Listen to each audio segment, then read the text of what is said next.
We are here today to interview one of our top agents in the office. Kate Carlton is Hello. here, and you know, she's. I personally watched Kate from her beginning of her journey in real estate up until now. It's been amazing to watch. Just your personal growth and you grow your business. And we're just here today to kind of just have like conversation between friends. We've spent a lot of time together and had a lot of fun times, and then there's been a lot of serious times and work. Tears. Yeah, I mean, but also like I feel like I didn't get into real estate much earlier than when you started, so I was kind of new.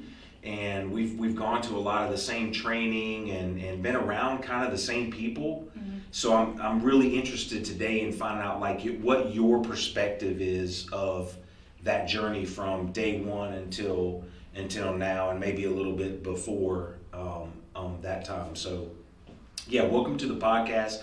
This is Live Your Legacy podcast with Mike and Ben, and yeah, we'll just kick it off. And typically first question we'll ask is like, just tell us about,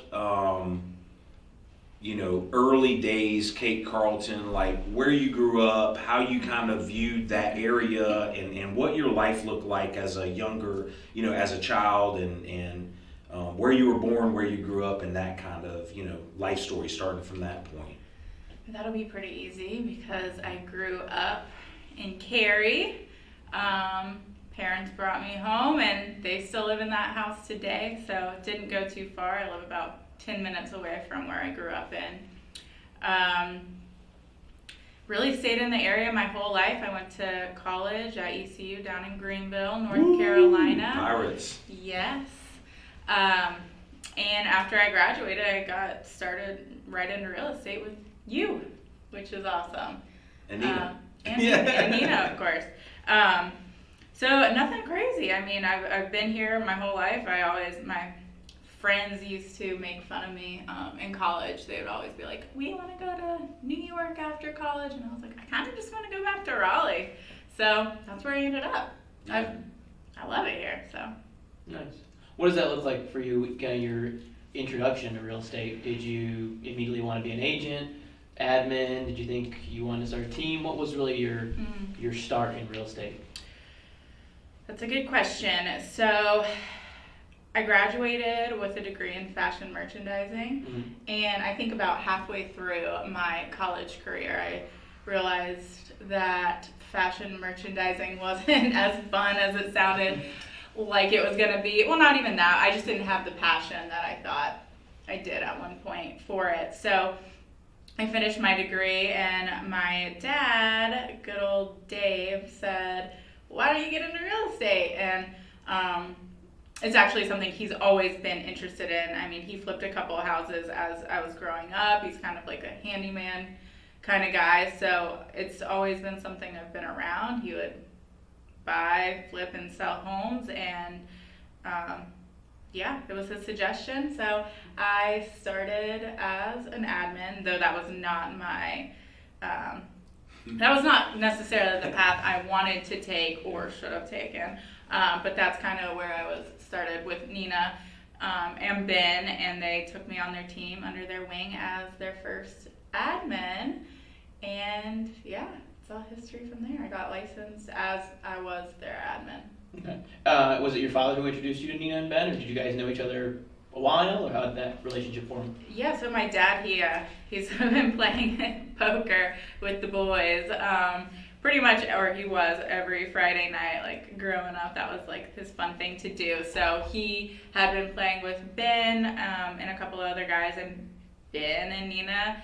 Ben joined Nina not long before they needed an admin, and so Ben and Nina interviewed I think I me. mentioned it one night while we were playing. He Yeah. was like, "Oh, my daughter just graduated college. She'd be a great fit." He's great at suggesting things, right? So he was like, "Hey, you should interview." He kept asking me, "You should interview her. You should interview her." And then the rest is history. After that, we brought her in, and Nina was like, "Yeah, let's do it." And, I think I think I started as Nina's admin, doing It was- those sort of things, and I don't think it was for either one of us, right? Oh my Like it goodness. was just there's a certain personality profile that goes towards that, and like your highest and best potential wasn't. Right. Did you do any of the personality, like the disc profile or that? I think you I did the definitely disc at that did. time, right? I don't think Yeah. to be hired, you guys gave me the disc or anything like that. I think Mhm. I ended up taking it through when I was with you. Afterwards, yeah. Yeah. Mhm. But yeah, definitely not my personality to Yeah. be an admin. I mean, probably the opposite if I had. yeah. Yeah. Right. Um, Yeah. But I was Nina's good at like maneuvering that too, right? Like putting people in different Yeah, spots. I think yeah. I was good at marketing, and that was like the only thing I was really good at as far as administrative. Yeah. And was that was with Nina Parker Realty Group, or was that David Keller Williams at that So we were with Keller Williams at that time time? Okay. with Nina Parker Realty Group. Okay. Nice. And what did that look like kind of for you two both being in, not necessarily the same thing at the same time, but it really, I mean, you guys kind of joined that team. Yeah, I mean, Beautiful mess. You were doing more like admin marketing stuff when you first started. And again, I was still doing like all of the due diligence. I was doing the hard. She would throw me into the hardest transactions, right? If she was having difficulty, Nina, I'm talking about, would throw me into those, and then we were kind of there to play support roles for her, so she could go do what she's best at, which is build a team, go get listings. Mm-hmm. So yeah, I mean, it was a slow time. It was a slow start. You had to really push. How did you feel? Like you felt like it was a struggle to get business? I felt like it was a struggle at that time for us to get extra business outside of what Nina already kind of had lined up. Well, I think Nina was so good at what she did. It was hard for her to kind of tell us what we needed to do. Yeah. Um, You're kind of in that situation now where you're building your team, right? right. And it's like you're the one that's always going to put forth that that big push, that a lot of that effort.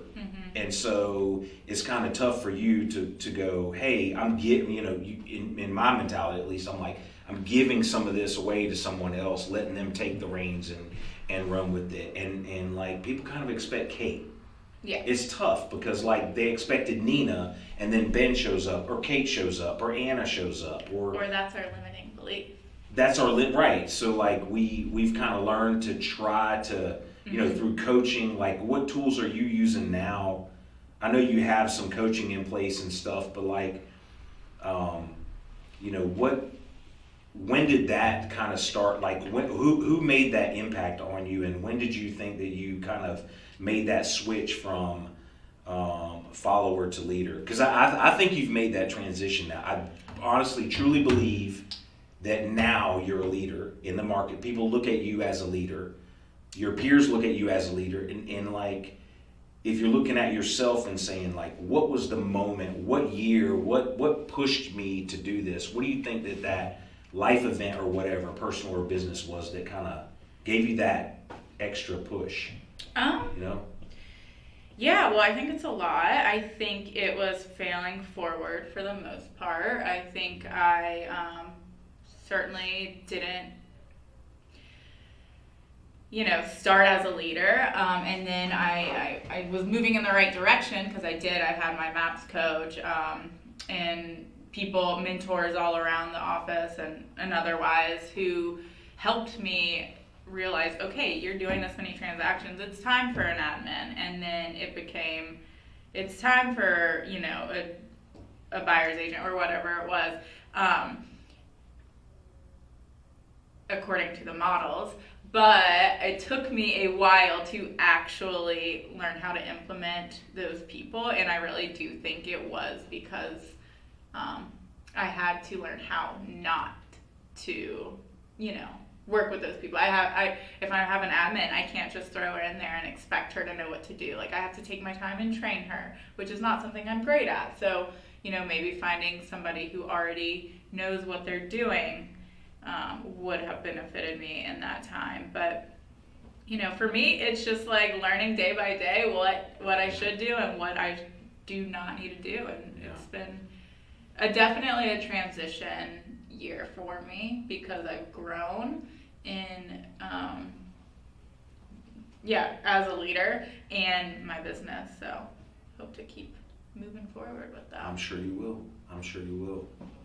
But yeah, my coach, I've gone through a couple, and I think I finally landed on a coach that really knows the models and understands me a lot. So it's really becoming beautiful and harmonious, and I really enjoy talking to her every week, which is awesome. Nice. Yeah. Yeah, that's always good. I mean, you want to have everything line up where it's harmonious and things are running smoothly. But not easy. Like, she holds me accountable. Some of my other coaches in the past haven't held me accountable, and that's something I've always struggled with. I say I'm going to do something, and then 2 minutes later I forgot what I was going to do, and I never think about it again. So to have her like check in on me and actually remember what we talked about the week prior. Oh yeah, that's a big So one. nice. Yeah. Yeah, not looking at their notes while they're in the middle of the interview, looking at their questions for the podcast. It's like, I mean, and that's another thing is like you can sometimes tell them what they want to hear as well, right? Yeah. Like we're here, trying to have an authentic conversation, and there's a line there. There's a fine line between authenticity and what this is going to be out there publicly, so you kind of hold back a little bit to what people. Do you want me to hold back? No, I don't want you to, but it's just natural to do that when you have somebody standing there. Yeah. You're under the lights, the microphone, the video, and everything, and and I can only speak for myself, but like there's a natural flow to like how we talk about our personal life and our business life and everything. So I'm going to ask you a couple of fun questions now, if Mike, you don't mind stepping in. No, go ahead. Okay, so what's your favorite restaurant, and what is your favorite dish at that restaurant? Or you could just tell me a favorite food, and it can't be pepperoni pizza because we know you love pizza. But yeah. I mean, doesn't everybody love pizza? Everyone loves pizza, but you can't use that one. Mike's already used it, so we got. Is that your favorite? No, mine's chicken parm, but if we're talking about a quick, easy dish, pizza's fan. You headed to Farah's and Cary. That's a great, My favorite food of all time, I'll just say, is like hot wings. Love hot wings. I didn't expect that answer, but okay. I love them so much, and hot wings. love. Wow. I mean, with the bone in, and I like blue cheese and ranch. Yep, that's the only way. Yeah. Yeah. You don't usually it's the one or the other. I personally don't do either, but usually it's like one or the other. That's a big controversial. How do you eat your hot wings, ranch or blue cheese? So who has the best hot wings? Oh my gosh! I mean, that's so hard. I don't know why I can't think of. I'm sure I can think of somebody. Give me a sec. Me. I make the best freaking. You hot make wings. the best. I really do. I really do. But okay, we can crowdsource this information, but we got a smile. So it's confirmed you make the best hot wings. But if you were to get, what about like? Okay, my restaurant of choice. Okay, this is tough. There's so many great restaurants. I'm thinking like Apex. Like I'll stick with Apex. Just a few. You don't have to choose no one. What's a great restaurant that if people don't know a restaurant locally to go to, what would be a great spot? I really enjoy going to Scratch, and mainly because the menu is pretty large, so you can really get something new every time you go. The cocktails are good. They have brunch. We really don't have a lot of brunch restaurants. Downtown Apex, right? Yeah, in Apex at all. They have brunch? I didn't even know they had brunch. They do. There. Okay. Wow, pretty good actually. Yeah. Did not know that they were doing that now. They're one of the few restaurants in Apex that has blue cheese stuffed olives. So if you ever want a martini, just say no. There we go. The menu's great. The kids' menu's great. So my daughter can walk in there and she's happy every time. Yeah, they have specials, all the good stuff, and it's just like cute. It's cute in there. I really thought you were going to say Lucky 32, That's but I didn't. It is. So, I meant local, like, Mike's talking about stuff downtown Raleigh, I think, but. Molinos, that was. That's good. I mean, they're fantastic. Yeah, Scratch is. Have you been to that place that he's talking about? Molinos, oh my god. Have you been there? It's so good. Dang it. I'm the only one that doesn't know about Molinos, man. Yeah.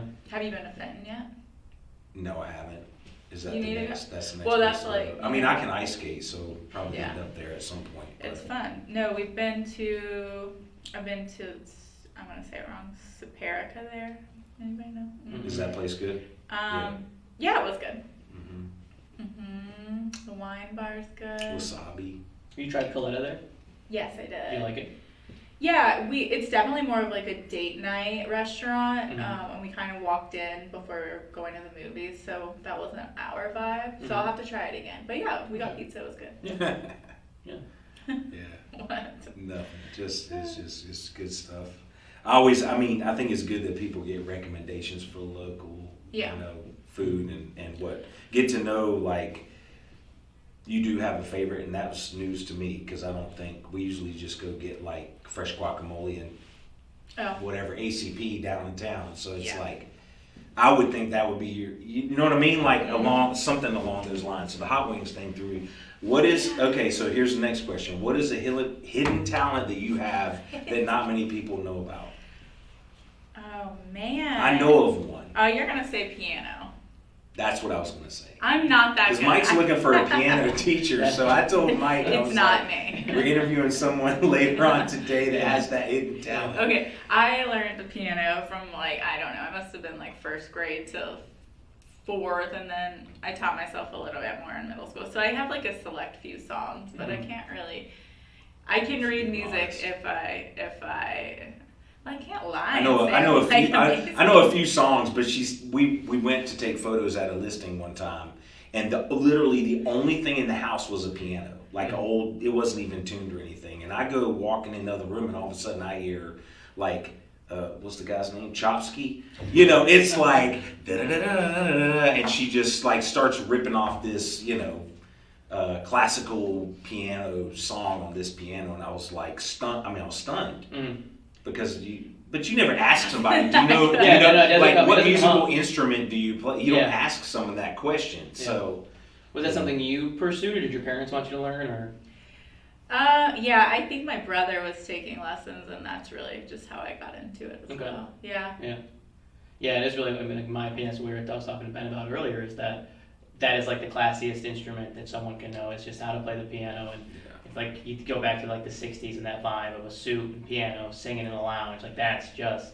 You guys are giving me a lot of credit here. We're really on this piano. We think you should rekindle the piano talent. So, Maybe I should. is there something? Is there anything else A hidden talent? Yeah. I mean, I'm pretty good at drinking wine. Nah. Just kidding.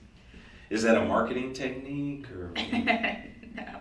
But I mean, your parents, you guys were active. You went fishing and horseback riding, and I mean, just from you did a bunch of stuff when you were younger, golfing, tennis, volleyball. You played a bunch of sports or tried them or whatever, right? Yeah, I mean, I did gymnastics as I was growing up. I played volleyball pretty competitively in high school, but yeah, I mean. I played what in high school? Volleyball. Oh, volleyball, yeah. Yeah, I traveled. Were you tall in high school? I mean, I'm the same height as I am. Oh, really? Okay, yeah. But They probably recruited you for that then. I was a short volleyball player. I was. Could you spike it? Were you aggressive? No, I definitely could spike it. Yeah, I was pretty good. I could see that happening every once in a while. That side of you, just getting mad. Yeah. But no kickboxing or anything like that. I mean, I wish that'd be cool. Nah. Here we go. But I don't know. My hidden talent. We'll just say it's piano. We'll go with piano. And drinking wine. She did take Okay. Drinking wine. Red or I white? think I can connect with dogs and they love me and stuff. But There you go. Dog whisperer. Yeah. Wine drinker. Red or white? red. Dang. Good choice. Good choice. Yeah, Okay. only really. I asked Mike this earlier. One more. Let me get one more. Okay. I'm huge on learning, education, self knowledge stuff. So, is there a book, podcast, YouTube, some sort of content that someone's created that has really spoken to you over the last, say, 2 to 3 years that you would recommend? Something that really had an impact on you that people can go, buy this book, listen to this podcast, watch this one video. I mean, it could be something as small as one YouTube video. Yeah. You know? That's a good question. I mean, I've read like, The One Thing and MREA and all those books, and I do really enjoy them. I feel like there's something I'll have to read again and again. Mm-hmm. I do get on the James Shaw pivot call pretty much every morning as I'm getting ready. It's just honestly inspiring to hear other people. I think for myself, I learned that I'm kind of a pessimistic person, so to get on and hear other people talk about like how optimistic they are, it helps me realize like, wow, I've like act like everything's doom and gloom and I'm never gonna have another client walk into my life. And what time does that start in the morning? 8 a.m. 8 a.m. Okay. On my makeup, Eastern. Other than that, I'm a part of the Keller Williams Young Professionals, so we do a lot of, or they host a lot of calls or training sessions. We do locally, and then we also do with the national chapter. They every day. I mean, you could get on a call every single day. So just listening to top producers, that really helps me. And again, like sometimes I'll listen to people who are doing less than me just because I feel like there's something you can learn from everybody, and you never know. Like, you never know enough. So how is that? I'm not familiar with that. I didn't know there was a daily call with it. Is that like a Zoom call, Google Meet? How is that? So there's not a daily call. So we're part of the Keller Williams Triangle chapter. So it's up to each chapter to kind of decide what events they're going to host. So maybe Chicago hosts like, I don't know. A wealth series. Or, and some of them are in person, some of them are virtual. I mean, I was on one last week that was how to make 600K GCI as an individual agent, you know what I mean? So, but are they pre-recorded where someone can go watch them, or like if someone's watching the video here today and they want to know how can they participate in that, what would that look like? Who do they need to reach out to? Mike, you, like how do they? Either of us. Yeah, I mean, so that's actually one thing I wanted to point out as Kate kept mentioning they and the group. But Kate is humble and modest. She helped launch the chapter here in the Triangle, and she's currently our president. So a lot of the stuff we do, she's in the first and foremost in it. Right. And so, and if you could reach out to her, we have our core four: Patrick Madigan, Stephen Brown, me.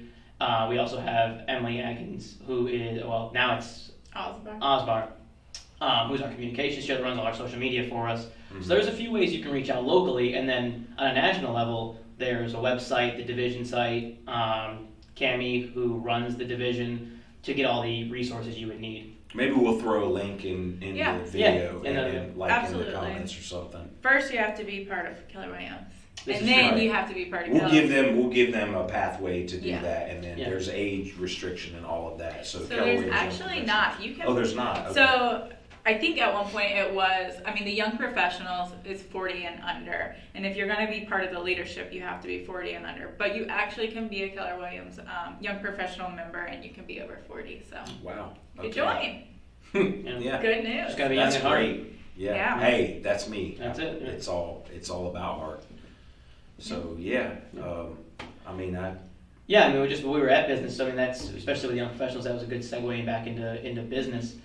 Correct me if I'm wrong, but you've doubled your business every year, correct? So I've doubled my business every year except for this year. Okay. But this year you've worked on building YP and building your team. I have. I mean, I'm not gonna. I think just being okay. So there was a point in the middle of this year I was like, oh my gosh, I'm not gonna hit my goals. Like, the world is over. I'm definitely not gonna double my business, and kind of started thinking of myself as like somewhat of a failure, which is really silly. I will end the year with about as many transactions as I did last year. Okay. Though I think I will do like 10 or so more in volume. So I did grow. My price point is higher, which is awesome, as is a lot of people's. But yeah, from the year 2018 and until last year, 2021, I doubled each year as I went. Yeah, that's amazing. Yeah, it's no small feat. And what was there a pivotal moment kind of in each year or in total in your business where you really saw, just a skyrocket, like this is going well? So for me, and this is something I continue to work on, is confidence. I know in the beginning, like, I didn't necessarily have that confidence to reach out to my sphere and ask them for business, or, go into my open house and know how to talk to people or feel like I deserve to be their agent. So really just like doing things more and more, which getting out of my comfort zone, doing more open houses, calling people and texting people and asking for business has been huge. That is my business now, is my sphere and referrals from past clients and agents, and just all about relationships, really. So learning to be okay with being uncomfortable and asking for business. Yeah.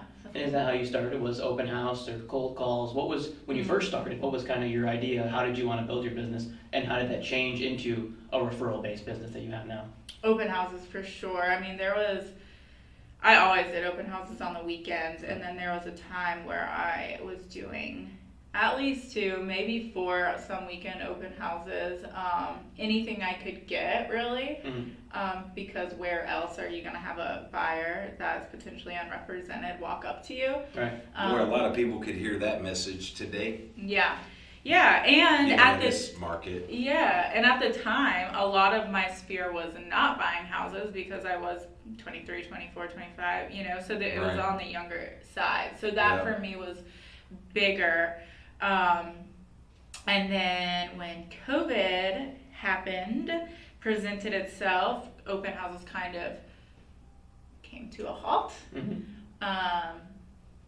And so it was pivoting from open houses to really just messaging people on Instagram. And I messaged people today. Sorry if you got my message.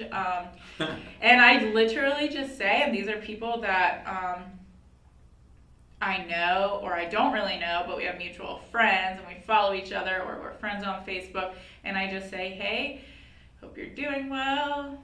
Congrats on the new baby, whatever it is, and I genuinely mean that. And then I say, like, please let me know if you ever have questions about buying or selling a home in the area or anywhere else. I would love to be your point of contact if you don't already have somebody. Okay, that's interesting. Let me ask a little more deeper on that. So you are on Instagram, you're friends with your friend. You have a friend or someone that you've done business with, or just a friend. How do you identify? So do you actually make sure that you're purposeful about being friends with their friends who you think there's a potential opportunity? Now I've heard this before, but is that kind of how you view it, or do you feel like you need to know that person to a certain level before you start interacting with them?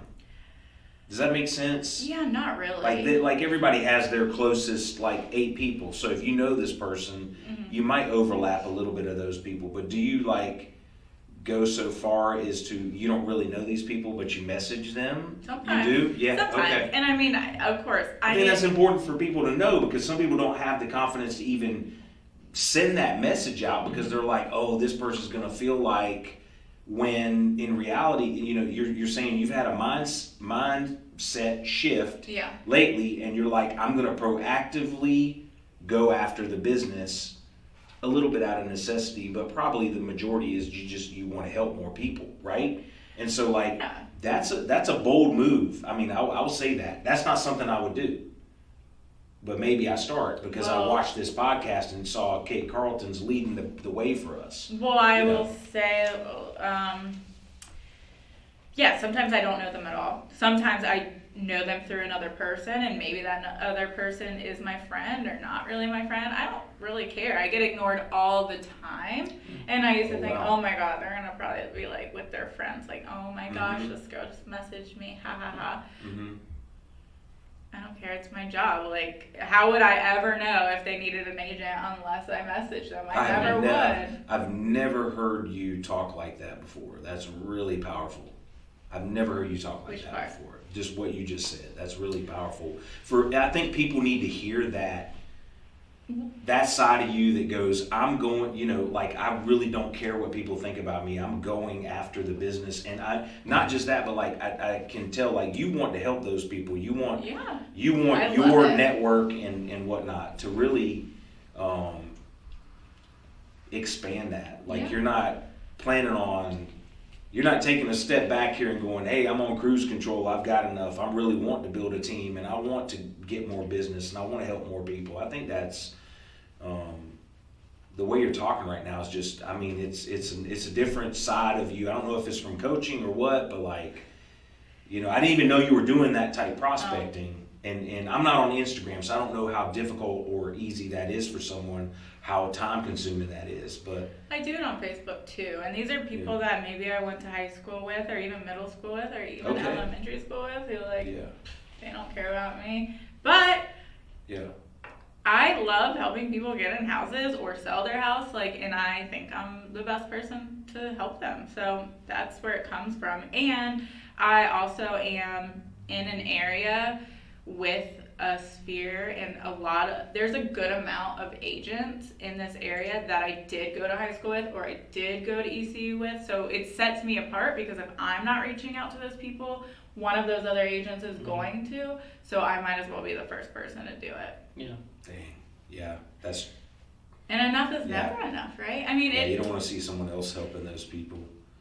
Yeah. Do you so are you purposeful about that time in your calendar? Like for me, I know if I have something coming up in 15 minutes, I typically don't want to text someone or try to initiate that conversation because I feel like the worst thing for this is my limiting belief is I text someone and they respond back and now I need to engage with them just like rapidly to get them to like have that conversation develop into something. And maybe that's my age group.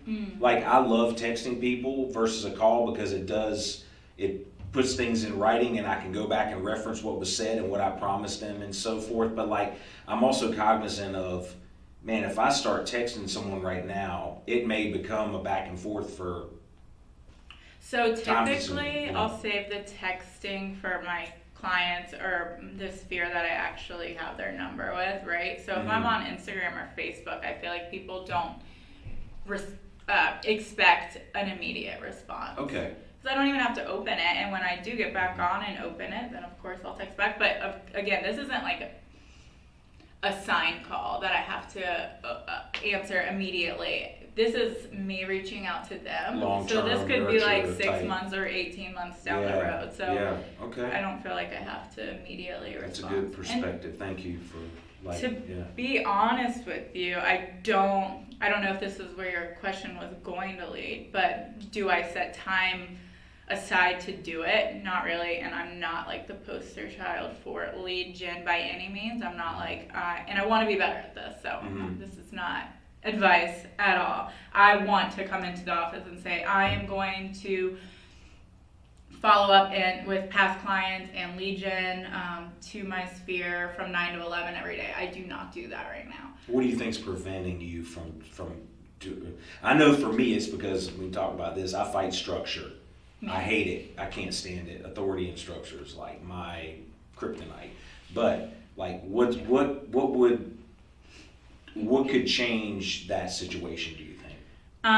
Yeah. So I think that it is similar. I am not a naturally organized, structured person. Even if I create like a time box set schedule, I'm never looking at it again, unfortunately, and I'm working on that. But I think what it also is that I just don't have a person in place that is going to take care of those emails and do the things that I need to do immediately at 9 o'clock or 8 o'clock in the morning. And so I do 20 other things, and then by that time I have to go run and show a house, so I just don't do it. I often wonder if we string together 2 weeks of doing like really like lead gen 3.5, 4 hours. You know what I mean? Like if I could just string along 2 weeks, what my business would look like 60, 90 days out from now. You know, and maybe that's something that we should make a pact and do it in 2023. I don't know. Who's going to be the first one to, like, sometimes when you do that and you challenge each other, it's like, who's the first one? You're like playing chicken with each other, right? You know, who's the first one to not do what they're supposed to do today? It's like another level of accountability. Yeah. But yeah, I think, you know, again, you have a young daughter, you know, team and a lot of stuff going on in your life, you know, with the business and it's hard to navigate those things, and sometimes you just fit it in wherever you can, kind of thing. Mm-hmm. You know. Oh, I will literally be driving to get a spray tan and be like, when I stop, I'm gonna send a message to somebody, and I will, and then I'll go get my spray tan, and then like, you know, hopefully they respond. I do the same thing when I get my When you get your spray tan, it's just, Yeah. you know, I think we all do that. Yeah. Mikey goes through the float spa, so I don't know. And it's a good time. Yeah. But I think, I mean, and Gary Keller would probably hit me with the MREA for saying this, but time blocking isn't the only way to lead generate. You know, I've noticed that Carlton Realty Co. has started to do informational videos on social media, and that is a form of lead generation. People might reach out to you from that video going, I had no idea what due diligence was. Carlton Realty Co. video just explained it to me. Let me get more information, and they'll reach out to you. So I think, you know, sometimes people get in their head about 9 to 11 call. I got to call 60 people those 2 hours and have 10 meaningful conversations. But I think really you guys I've seen are lead generating in your own way, and the way that works best for the personalities on your team. Yeah, true. And what I will say is, social media for me has never been like, oh, I'm going to, and I don't say, again, I'm not saying this is a good thing because this would be amazing, but I'm never going to like get that person who clicked on a hashtag that lives in Dallas, they're gonna like use me. You know what I mean? It's more so to, again, be in front of my sphere. Again, so I have my personal Instagram, and then I have my business Instagram page, and I will share my posts from my business to my personal on my story. And it's just, again, if, you know, I'm just staying in front of them as much as I can, just a little reminder. Yeah, just stay top of Do mind. you comment on their post? Like, do you write out a comment, or how do you respond? I know I'm guilty of this. A lot of people are. They just like or heart the post and go away, right? Do you actually write something or send them a private message? Or this is something I've noticed Nina, my wife, do on Facebook. Yeah. She'll like rip off a 1-sentence comment. Yeah. And then she'll remember it because she's commented and kind of spent a little more time looking at their posts, and she'll say, "Hey, Mike, I saw you went to, you know, New York last weekend. How was your trip?" Right? And so, is that what you mean, or you just mean being top of mind constantly with them? Is how you look at it? Are you interacting with your? I do interact with them. Yeah, and a lot of times, like, you know, they post a cute baby, so I write, "What a cute baby," and it's like, because it is a cute baby. So yeah, I definitely interact, and I do sometimes just like things also, but you know, or if somebody graduates, congratulations, easy as that. Well, I think the mix up there allows that genuine, right? You know, like if you were commenting on everything, we're just liking everything. It seems, is it systemized? Does she have just an admin on her Facebook page, just clicking every post on your feed? Having that, this one was a like, this one was a heart. She commented, "What a cute baby." It adds that real, it's Kate Carlton. Sometimes I like doing that intentionally though, like clicking like 20 of just their going things. down the line. So when they open up their Facebook, it's like all the, you know, just like you psycho Ben, you know. That really that gets that's definitely a way that to gets some interaction. Definitely going get there, someone's man. attention doing that. I think their algorithm will like throw you on their news feed for like a week after that, right? Yeah. So maybe a good strategy. I don't know. That's when they unfriend you. I think you're. Oh dang! I know. I didn't think Sorry. about that dynamic going on. Yikes!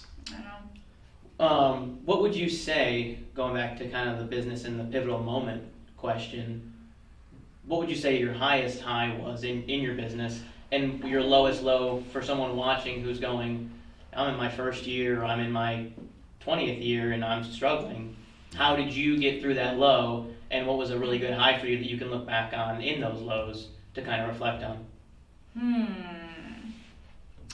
I would say last year, 2021, was my highest high in general, because I got awarded with 30 under 30. And I think for me that was super meaningful. Obviously, it's awesome in general, but I remember, I don't know, I must have been 27 or something, and I, had done, 12 deals that year or whatever it was, and I thought, wow, I'm never going to get that. Like, I'm already 27, 28, whatever. There's no way I'm ever going to get that award. And that sucks. That sucks knowing that, I'll be 30 soon, and that was that. So I got it, which was amazing, and I feel like super honored to be part of this exclusive group. And then also in that year, like, again, I almost doubled from the year before. So it was just like, wow, I'm really growing. People really trust me to help them. I'm getting referrals. And I really felt like successful in that moment. Lowest low, I mean, I don't want to be dramatic because I don't know if I've had like a lowest low. I think that me this year starting the team and just not doubling my units this year, like I mentioned, it really got in my head how slow I felt in the middle of the year, and then I was like, wow, I'm not so good at this anymore. Wow, last year was so great. Maybe that was like, I don't know, my peak or something like that. And I'm trying to get out of that headspace. I don't have the right. It could be a little bit the market too. Like, I think we're hard on ourselves because we wake up unemployed every day. Yeah. That's the reality of the situation, right? We don't wake up and have a 9-to-5 where someone is depositing a check on the 1st and the 15th in our account. We're small business owners, and we do struggle. We have real struggles, and so planning out your month, your year, and your income and all of those things are very stressful. And when the market is dictating some of that roller coaster and the waves that we go through, right?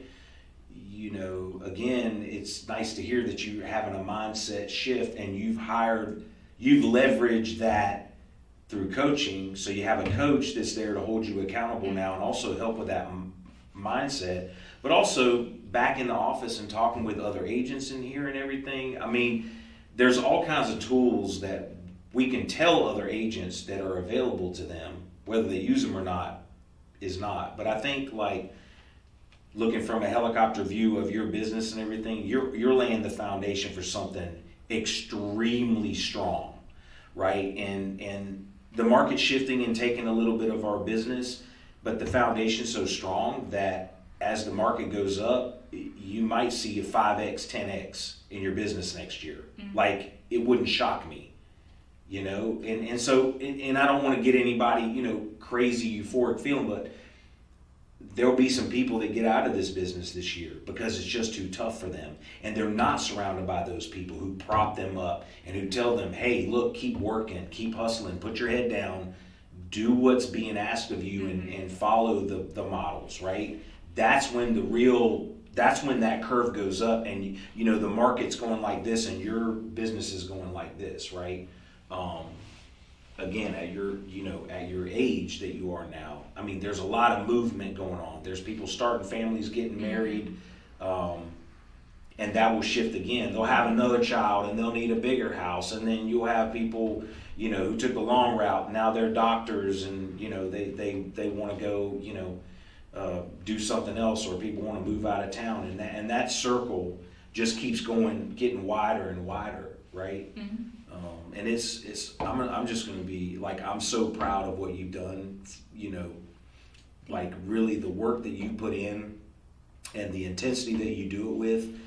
I mean, I've got to let you know, there's a lot of people that look up to you, like whether you realize that yourself or not, but like, we can't tell you enough. Like, I'm thankful that you're a part of this office and my life, and I know Mike is, and a lot of the the people that are just starting out, and they look at you and they go, I want my business to look somewhat like hers someday, and just keep that in mind that to just keep improving on. You're not going to take a step backwards. You can't take a step backwards. Like, you're on the path to greatness here. Like, it's really is something to behold, especially at my age, where it's like, late 40s, 50's probably going to be a big year for me, because it's like, what's next? You know what I mean? How can I make an impact? And for you,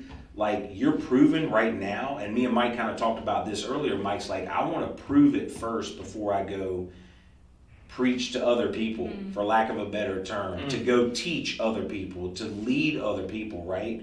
And you're doing that kind of like in a fluid way right now by just doing what you say you're going to do and going out and getting that business and winning those awards, right? You have a lot of cheerleaders behind you that are pushing for you. And I had to say that, like, to let you know that that's the reality of what our perspective is from it. I mean, would you agree that that's a fair statement? Oh yeah. Well, you can see that in YP, especially just being inside YP. Like, I get to see in the referral posts, like, people advocate for you. People they love to send their clients to you. They trust you. That's a huge thing, especially in this business. And then, but locally at the market center level, people talk about you at the team meetings and they want you to coach classes. We thought we'd love to have you on the podcast. Like, there's a real presence in the office from the Carlton Realty Co team. Thank you. And so, I would definitely agree with Ben's statement there. Yeah. I mean, and then I'm not I know there's like a fake it till you make it mentality for a lot of people. And on social media, I think that's really easy to do. I've always had trouble, well, I think I have like imposter syndrome or whatever, and then I've always had trouble like feeling like I know enough about this to teach others. I don't know why I'm always, so it's like hard sometimes, I'm trying to get better at it. It's one of my goals for this upcoming year is like public speaking and teaching classes. Like, I want to be better about it. But, I never feel like I can't fake it till I make it. I don't like to talk on something I'm not actually 100% confident about. Yeah. So. It's probably a good idea. Yeah, it probably is. Yeah. I don't know. Or not having the questions ahead of time to kind of look over, I mean, it is, you can get caught off guard, and then there's like this awkward moment of, how do I respond to this question? And of course we're being videotaped, so that adds like another level to the authenticity, right? Yeah. And I will say that there's an authenticity to the chaos. Right. I mean, you talk about being stumped on a question that you weren't prepared for, but there's an authenticity to that. There's a real, they didn't go over each other's responses and stuff like that. So when you're talking about a class and someone goes, hey, here's my question, and you don't have an immediate response, but you thought about it, or you went and you found the response somewhere else, I mean, that shows a level of intelligence and maturity, other than just putting out some false answer as, just say, oh no, due diligence is something you can get back every time you walk away from a transaction. To have the humility and the modesty to say, all right, no, I don't know the answer to that question. Let me find it out and I'll get it for you. Right.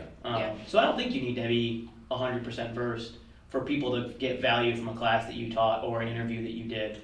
I think that's something that, not fly by the seat of your pants, but you don't need to be perfect either. Yeah. No, definitely. I think, having somebody who is my partner in crime, like an admin type person who can prepare me, like the PowerPoint side of things, stuff like that'll be nice for me, because I'm just not that person who sits down and is like, I'm gonna make this PowerPoint now. And it's crazy because at team meeting, when Anna shows me the slides, it's normally the morning before, the morning of, an hour before, and I get nervous and get up in front of everybody, and then, someone will ask me, something about it, and I'll say, yeah, man, the first half of that was just a train wreck, and they're like, what? We thought it went. So, like, I think it's a train wreck, and everybody's like, that was the greatest team meeting we ever had, right? So we are so tough, and that's something I'm working on. And in the public speaking class, by the way, I've kind of discussed that with Lauren. Like, I'd love to take Train the Presenter. Holly Prescott, is that who teaches that? I mean, there's different people that do. I think Ken Temple teaches that. Yeah, he does. Possibly. Okay, so that's probably the easiest one. But did you say you wanted to take? Somebody else told me that they were like, oh, I want to go take it out of town because so it's not around our peers, right? So it wasn't like. Because what they do is you have to get up in front of them and speak, and then they take a video and play it back, and you analyze yourself, and they're kind of really hard on you. So it's like, go take that one in Anaheim or somewhere where you're not going to run into people you know, and you can really screw things up and be hard on yourself. But or Toastmasters or something like that. I'm also interested in that, by the way. So we need to get a group of people together. I mean, Keith or whoever would like to get. I mean, I'm sure there's a lot of people who would. Yeah, definitely. Yeah. That's one of my personal goals for the upcoming year is public speaking. So that for me, train the presenter, Toastmasters, anything else like that. So. What does it look like 5 years from now for Kate Carlton? What do you think? Oh, that's a good question. You know. You spending time thinking about it? I'm supposed to know that answer. Yeah.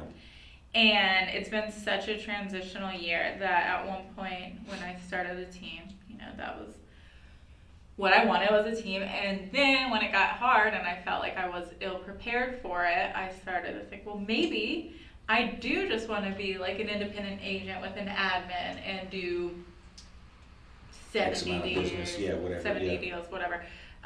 70, wow, okay. Can you do that as an individual agent? Well, I did 65. Oh, damn. Okay. Well, so, that's where my head went. And then I was like, holy crap, I'm going to show houses at 8 p.m. on a Friday night and then again at 8 a.m. on a Saturday morning. Like, why am I limiting myself to that? So more recently, I'm like, okay. Yes, I like to see all the money in my bank account and sitting there, and it should not be sitting there anyway. It should be invested. Put it to work, right? Yeah, I need to have a business plan and pay somebody a good salary so they can do a really great job and get me to the next level. So in 5 years, I don't have that answer for you, and I think it's something I'm working on currently. Cool. Good. Great answer. Yeah, but I know what I want. I know what I want. I don't know if I want to have a team of 40 agents doing $2 million a year. I would love each. I would love a smaller team that are all doing $20 million. That's a great answer. A year. Yeah. I just want to be profitable, and that's. Yeah, I never quite understood that dynamic of people that have 20 people on the team and they all do 2.5 million each, and they're on a split and all. But hey, everybody has their own. Maybe they just want to. Some of those people maybe don't do it full time. You don't know what their motivation is. You know what I mean? Yeah. So I think that's fair enough answer to that question. I mean, that's a realistic answer to that question. Is you don't know, and you reserve the right to change your mind tomorrow, right? And that's kind of It's been a crazy couple of years where I've just been running around like a chicken with my head cut off, kind of. Yeah. So when it slowed down, I was like, oh no, I'm failing. So now that I realize, okay, hold on, I'm not feeling like I am doing okay here. I'm allowing myself time to figure out what I really do want. And enjoying the slowdown at all yet? Are you able to? I don't know about that. Are you able to take advantage of that yet? No, I'm still nervous for 2023. Yeah, I get it. We're coming into the holidays though, so hopefully you can just shut it off for a couple days. And I think that took me a long time to get to the point where I felt even comfortable telling people we'll revisit things in a week or two. Yeah. Because, there's probably some listing agreements I should have in place right now that I don't. And it's not intentional, but in some ways it's kind of like me setting the pace for myself, what I'm comfortable with, and not trying to live up to everybody else's expectations, because I've found that's impossible. Yeah.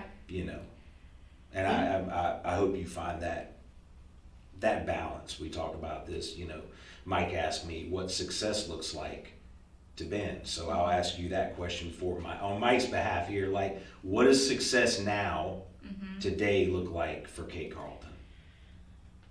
Oh no, I don't know. That's a deep question. Okay, It is. like, Everyone has a different answer, so there's no wrong answer. But like, what are the components?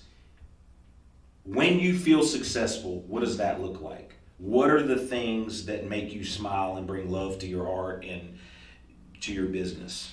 well, I think in business, success to me means growth. And what I mean by that is like doing better than I had the previous year.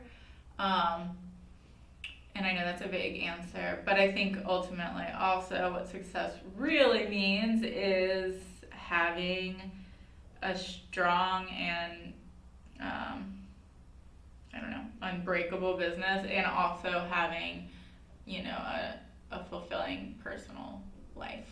Yeah. But That's a good, it's vague. definition of success. I know you don't want to get into too many details, but it's for me it was balance, right? Between all those things, because we just work, like, people don't understand how hard you work, how hard you work to get 65 transactions is like. Well, and like it's stressful for the buyer, it's stressful for the seller, Yeah. but when you have like 10 clients under contract, that's 10 people or 10 families stress that you're carrying, and so yeah, it's a lot. Asking a lot of questions, wanting Yeah, you answers. feel like you need an answer immediately, all that good stuff, and I try to, but yeah. Awesome. I love that answer. Yeah, and I've watched you in action, and it's pretty amazing. But you can text a lot quicker than me, so that's my excuse for not responding as quickly as you do. You can type emails. And, I really like a phone call though. Sometimes my clients are texting, I'm like, I'm gonna call you right now. Yeah. Yeah. But you text, I know, you get them the answer, so Yeah. that's what's important, right? We don't always have this magic wand that we wave and everything's gonna end up being, solved in that minute. I mean, I know I call you for advice, you call me for advice sometimes, and it's got to help with your dad having the construction background, and then when you don't want to ask him, you can call me because I have the construction background, and then you're like, yeah, if I don't want to deal with Dave, I just call Ben about this due diligence question or this inspection list question. It's great to have those resources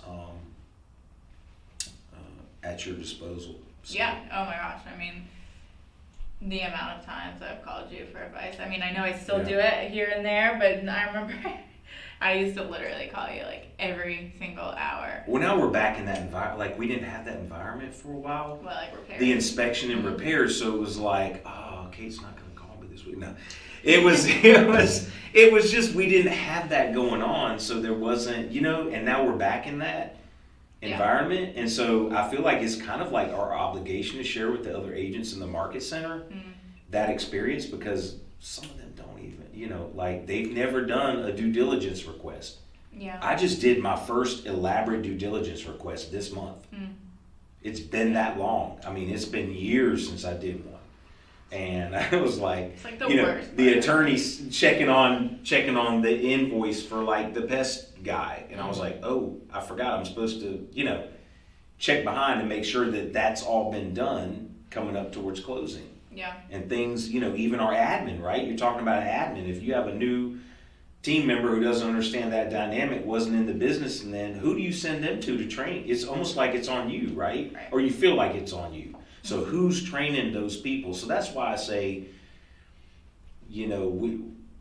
we're doing this to kind of give back to the community too, so people can hear like how you dealt with those things, and maybe hit you up and say, hey, Kate, we know you were in the business when this was going on.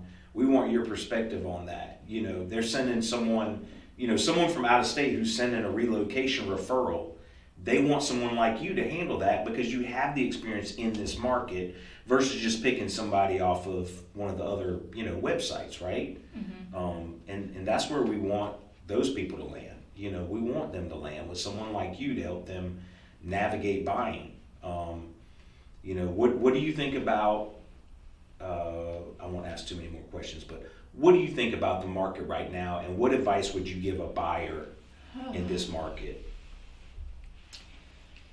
Well, I mean, I think that it's a market full of opportunities. I mean, it's interesting to hear what buyers' perspectives, or not even buyers, but people's perspectives are of the market. But I mean, recently I've closed under asking price, or we've gotten closing costs, and we're praising over, sometimes way over, which to me, that's weird, isn't it? Which is so much better than good, paying $50,000 out of pocket. Like, yes, your monthly payment's going to be higher, but you can refinance later. But isn't that better than not paying $20,000 over what you expected to pay? I don't know.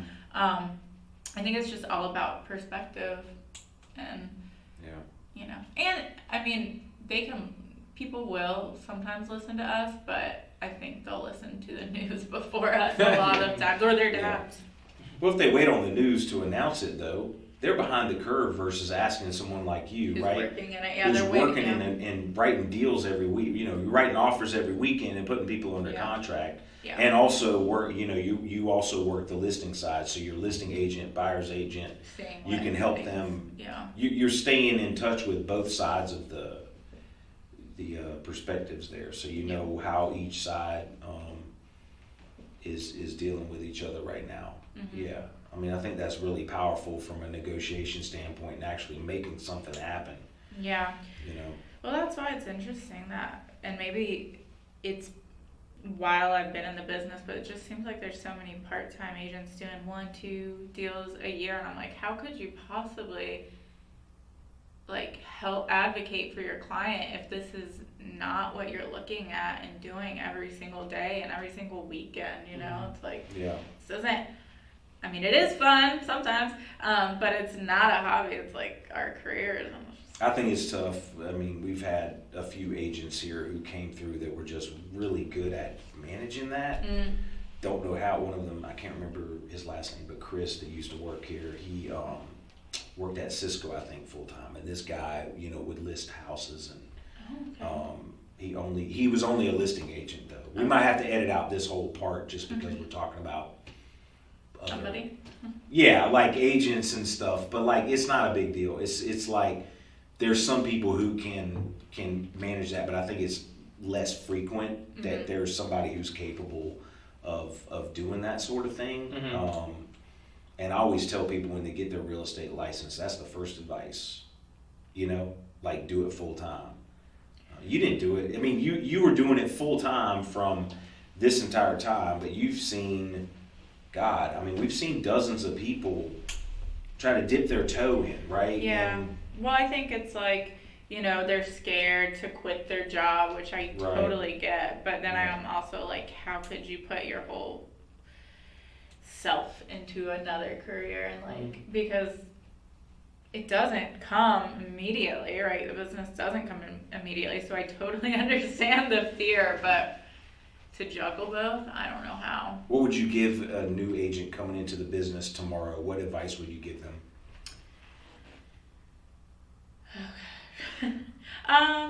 Ask a lot of questions to people who know more than you. I think that a lot of people think they know a lot more than they actually do, especially, I don't mean that in a mean way, but I think, you know, once you or get your real estate license, you still don't know anything. Like, you still don't know how it works. Oh, that pre-licensing course is designed to pass the test. It doesn't teach you how to actually, you know, be an agent, be in the field. There's no practical use behind. And I can't speak for other states, but as someone who's only been in the business for a year, the course I took a year ago did not prepare me to be an agent. It wasn't until I came here and got coaching and mentoring. You guys, Rich, Nina, Julie, that is what made me a capable agent. It was not 75 hours in front of a computer, you know, figuring out cap rates. Yeah, exactly. And then, so just asking a lot of questions, and then also figuring out what you're good at. Like, I am not ever going to cold call a neighborhood and get business from that. I'm not gonna door knock. I am just not going to. I have never knocked on a door. And so, or be an admin. Don't be an Right, admin, or I will not be. But I can do an open house, and I can really love on my sphere, and I have a good sphere, and I enjoy talking to people that I have a relationship with. So figuring out what you're good at, and other people, I know agents that are born and raised in this area, and they do not focus on their sphere. That is not where they get their business. They're all, you know what I mean? So there's not one way of doing it. There are infinite ways of doing it, and there's no wrong way of doing it. If you're getting business, I know you do it super unique. You have something different. Just events. But yeah, I mean, I will say I do understand that. It's I don't know if I would want to be my mother's realtor. I know her nuances, so it's some people wouldn't want to work with friends and family. Yeah. I get that. Yeah. So the people who do cold call, do door knock, and it's easier to help someone you don't know, and kind of, not to say you can kind of be impersonal, but you can kind of have more of a professional relationship there, where I think some people have a hard time breaking down, this is not my mom, this is a client in this conversation. Gotcha. So I do see that, and you're right, there's 1,000 ways to do this job successfully, and it really comes down to that 20% that brings you your most business that you should focus on. Yeah.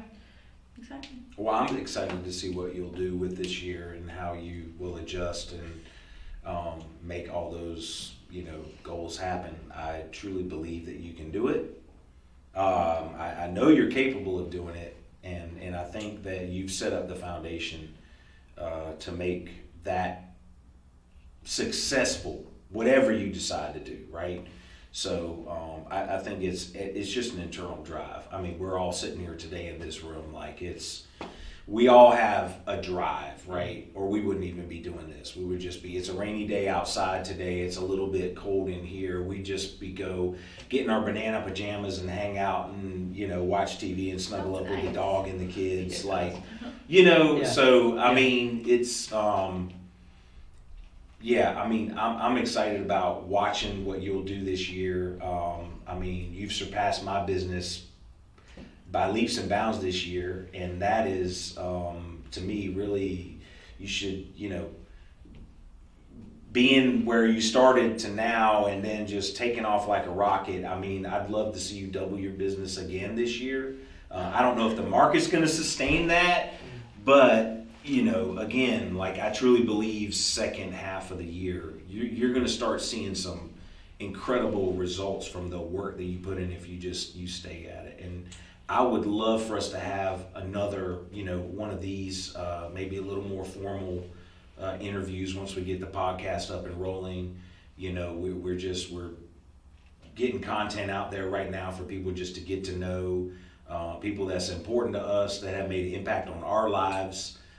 You've made an impact on my life just simply being a great listener and a friend to me, and just being able to watch your impact on the other agents and the Keller Williams Young Professionals. So, I appreciate you spending time with us, carving out time today. I know how important your time is, and truly appreciate it. Thanks. Ben said it all perfectly, and I'm excited to see production units, all that's exciting, but I'm excited to see you in your leadership role of Carlton Realty Co. and how that develops and how that changes you. And Carlton Realty Co. will be great to see in 2023, but who Carlton is by the end of 2023 will be just as great to see, and that's something I think everyone's excited for too. Thank you. Yeah. Are you interviewing for the team, man? Is that what's going on here? Okay. You're hired. Yeah, right. Thanks for coming in. And, thank you. And we'll see you guys in the next interview. Bye.